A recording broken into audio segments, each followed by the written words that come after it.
My name is Cornell, a Drupal developer for quite some years. I'll be presenting you today some.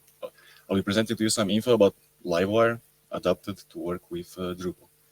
And first of all, I'd like to ask if anyone heard about such a tool as Livewire, which is mostly for Laravel ecosystem. Okay, so some knowledge is around here. First, I would want to quickly tell you what made me work on this project. So during the COVID times, I had lots of time staying at home and not going to work, and got into the YouTube. And I got quite interested into the personal finance information, specifically the FIRE move, which is about retiring early, like to make enough investments so you can live off these investments, basically never work an hour in your life.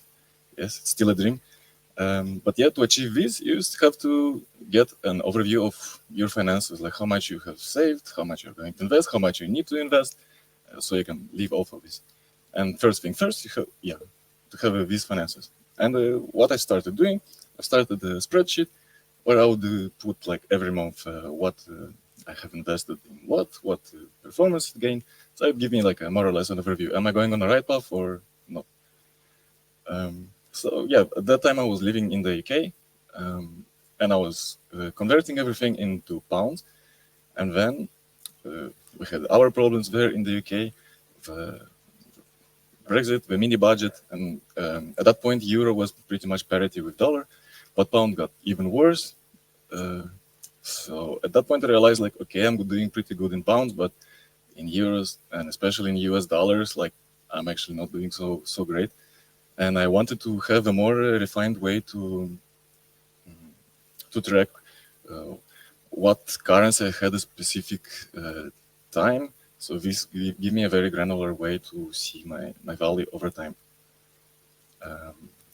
It's pretty much what I was wanted to have. It's like a chart which would give me breakdown by month or any range of data. But more importantly, I wanted to have just a button which would tell me convert the chart according to the currency exchange in historical currency exchange rates in the past.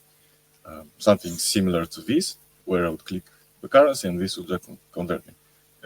Even compare, not a specific currency only, but also gold, for example, or in any crypto.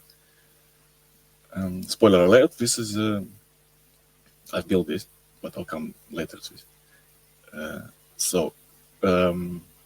The idea is like, okay, as a Drupal developer, I was searching on the market for some tools to do it, and I did find many of them, but there is a subscription fee of $15 per month. And as a developer, I thought like, okay, why not build it for myself? Because $15 per month, if I'm going to use this tool for all my life, that's pretty much $10,000. Like, okay, I can do it for myself. And yeah, I've started doing this in Drupal after I built Drupal main functionality I needed. I mean, I wanted to make it as a single page application, basically. Drupal is good for CMSs, but if you're trying to build an app, there might be some challenges. So this is why we have all the headless and lots of other implementations. But I didn't want to invest too much time. And I'm just showing here an example of how would I want to achieve this, because I wanted to render on the server side all my private information and just replace the HTML. Here's an example of controller and then some JavaScript, which would request this. And I ended up with having lots of them. And that's why when I started searching for a better solution. And this is how I discovered the Livewire tool, which is for Laravel ecosystem and built by the Caleb project. And I think it's a great tool, but you can trust Taylor, which is the creator of Laravel. He says that this is what Blade was missing. Blade is the Twig engine of Laravel, which is very similar to Twig engine in Drupal. And this is the homepage of Livewire. They give an example what it means, and I think it does make sense to go through it because this tells us a lot of what it has to offer. So the concept of Livewire generally, architecturally, is that you have a PHP class. In PHP class, you're handling all the logic on the server side, and then whatever this output of this PHP class, it can be used on the template side. So every PHP class component would have a render method which would return a view. Think of it as just as a template. And in this case, we're just specifying the name, the ID of the template, and that template is being called. We are passing in a property with users, and in the template, we can loop through it and print the user. Yeah, it's very similar to Twig, I think, like nothing fancy here, just a bit different syntax. But the magic here comes when we can define our inputs as models. If you've been working with Vue.js, this might be familiar to you, but also in other ecosystems. Pretty much, this is a simple input, but here we add just one attribute, wire model live. This means that whenever an event will happen on this input element, a round-trip server request will happen to our server via a controller. The PHP class will process this data and will render our component with returned HTML. Yeah, so basically what will happen here, whenever you type into this search box without any refresh, after an AJAX request, the list will be updated. If it's confusing, I'll get later to this, a few more examples. I want to say that Livewire is not unique, generally. What I mean by this is that it's not a tool created specifically for Laravel, and it's specific use in that ecosystem. In fact, Laravel has been initially inspired by Phoenix Liveview, which is a tool for Phoenix Framework. Phoenix Framework is a tool which runs on Elixir language. The main difference here is that they are handling all this connection with using WebSockets, but in terms of Livewire, it's simple AJAX requests. Hotwire, it's another tool in the Ruby on Rails, or Ruby language with Ruby on Rails framework. HTMX generally has the same concept. And more recently, even Symfony released, I think a few months ago, they officially released the official version, which it's Symfony UX Live component. And I'm happy to say that in Drupal, we also have a tool now, and I've called it Wire Drupal. Basically, I stripped out live from Livewire for two reasons. Because it's hardly, I mean, in a way, it is live, but it's not really live.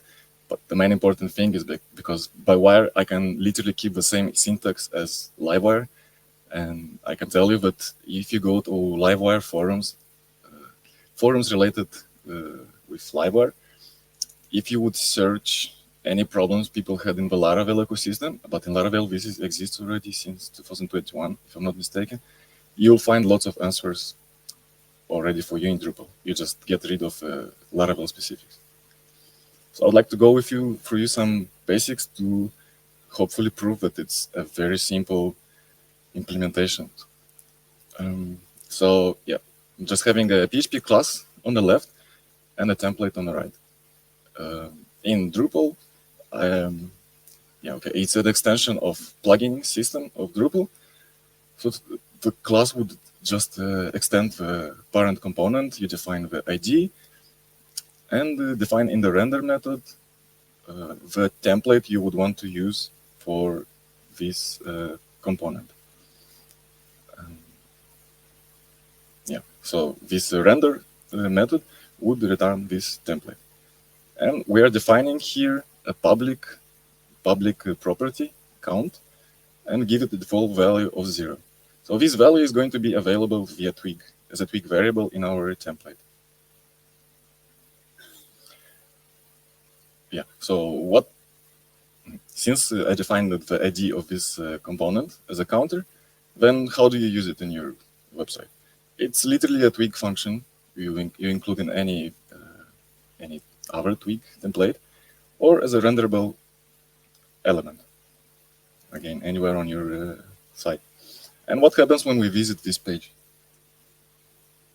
So it's literally the same HTML, which we had in our template, with the exception that we are adding an identification of this component. So each component which is going to be rendered on the page will have its own generated ID, and this is mainly needed for the JavaScript part of Wire to be able to replace your content after rendering, because it's using the morph_dom library, and whenever any interaction happens on the page, we are not updating any specific values. We are literally replacing all the HTML returned through it.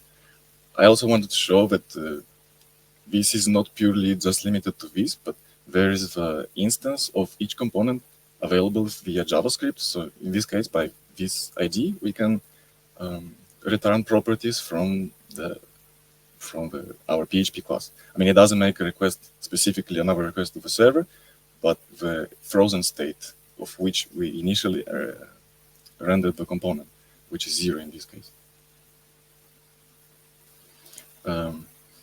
As I was mentioning, the single-page application, what's a single-page application, and generally what do we expect from it, is that whenever a user interacts, does something on the page, it will do a click, a change event, select a box, select a date. So we pretty much can simplify it, say that this is all about actions. Whenever something happens, a user interacts with our web page, it would do something on our pager, return the HTML, and replace this HTML for our users. And to handle this behavior, we literally just have to add an attribute to each element, to any element of our HTML, which has the syntax of wire semicolon, the event browser equals to action. An action is a method, a public method on our component. So for example, we have a button and we want to call the method do something when users click on the button. Easy as that. We have an input, and when someone clicks, press enter key, we'll do something method on the class will also be called. But yeah, okay, this is the case when this is what we would usually do with JavaScript, like select my form, when something clicks, event prevent default. We don't need to do any JavaScript here. Wire submit prevent, and the public method save on the class will be called. More interestingly, is that we can put any custom event into our attribute. And this is very useful for when you're using any third-party libraries, like a date picker, for example. You click a date picker, and that JavaScript library, third-party library, will trigger an event, and we can react to this event and, again, do something. So maybe auto-save in our database, but limitless opportunities, of course. And here I just want to show you that, okay, in the wire click, it's not just you just call it, but you can pass parameters to your methods of a PHP class to do some additional processing. Okay, this is back to my component, which I showed previously. I'm removing here any unneeded information because this is the important part. And now I'm adding here an action example. So basically, because this is a counter component supposed to add and decrease, so this how I would just add an increase action. So yeah, I define the increment, and in my PHP class, I'm incrementing my publicly available variable, and it increments. What happens when I'm clicking here? Here I'm showing what happens when I clicked already the plus. So an AJAX request is happening to the server. In the server memory, we can see that this is the initial state of variable which the template has been rendered with, because this is needed for the security, for the data not to be tampered by bad guys. And in the updates, we are telling him, like, okay, this action is supposed to call this method increment. This is the request body, and in the response, you can see under effects HTML, we get all rendered HTML on the server side and updated value of our public properties.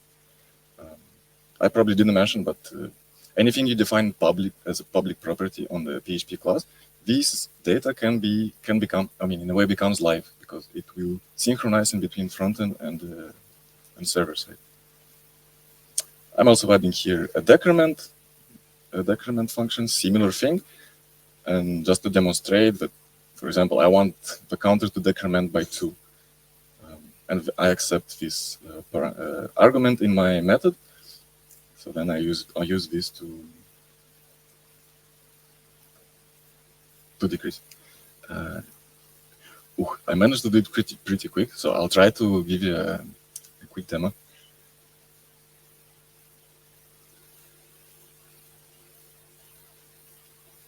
But I'll need the terminal as well. This is the counter, by the way.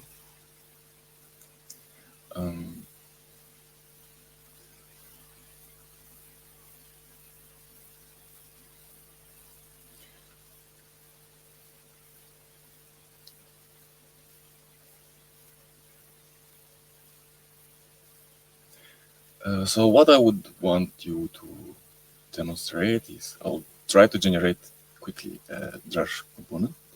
Yes, zooming is enough. Okay, so there is a Drush generate command which helps you to generate components. So I have an alias dv which is ddev drush dv generate wire. My module name Drupal, and I want to create a search component. I give it the label of search, ID search. The class will be called search.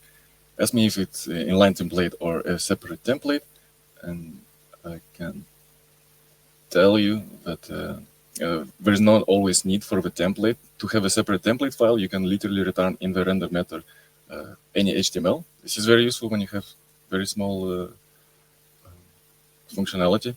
And yeah, would you like to inject in that? So I know that I'm going to need the entity type manager.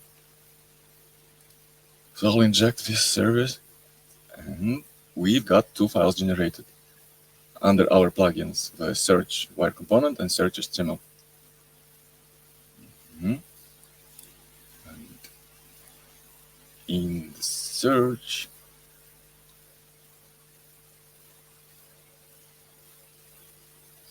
so yes, we have a very plain PHP class here, and in the template, just nothing. I'll just add X. I need to clear my cache.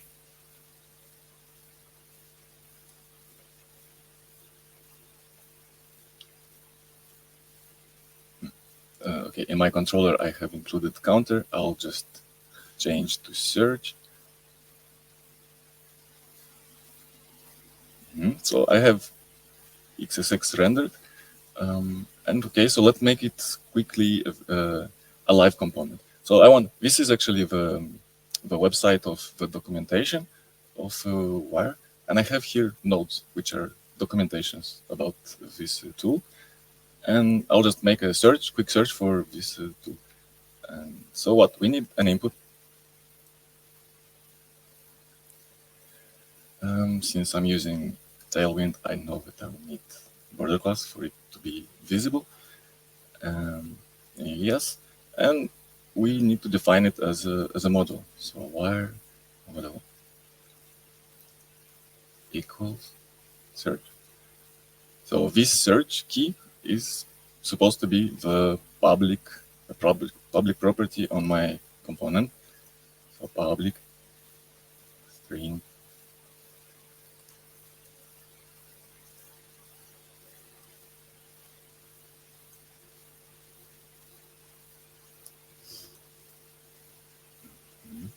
I know it can be empty as well. And yeah, I knew that it's not going to be so quick, so I prepared the helper function to to retrieve my node.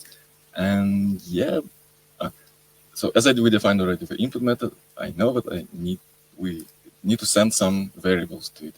And I'll just send the items, and I'll call this method. And yeah, basically with the search, the live value of this class is this search, and this is already available across all of your websites, so you don't need to pass any variables through methods. Yeah, because it's already available there. I hope I didn't miss anything. Okay, I'll just pull this template because this.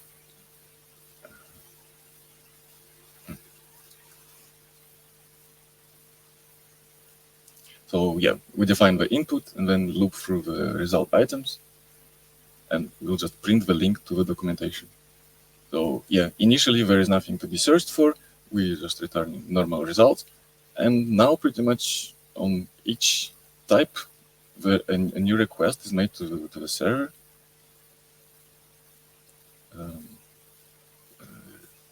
Troubleshoot, and it works automatically. You might see that literally on every of my key store a new request is made. Most of the time you won't want to do it because that's going to be not good for your server. So we have a lazy modifier, and what this means is that I'm typing, nothing happens until a change event happens. So I'm focusing like it. I know I have very short time. I'll just want to show you a few places where I've been using it. I've used it to my blog, for example, this search. Yeah, with lazy. I also used it for pagination. Another feature is that you can do whenever someone is just hovering over it. It didn't click yet, but it's already requesting the next page. So the next page load happens instantly. I think this is pretty fun. I also experimented kind of a pseudo job board website, and where you would add when you would add a new job post, you can pretty much show people how the advertisement will look straight after this. Okay. And I'll just show you that my performance tracker is working, changing for changing currency as I wanted. So goal achieved. My time is up. Thank you.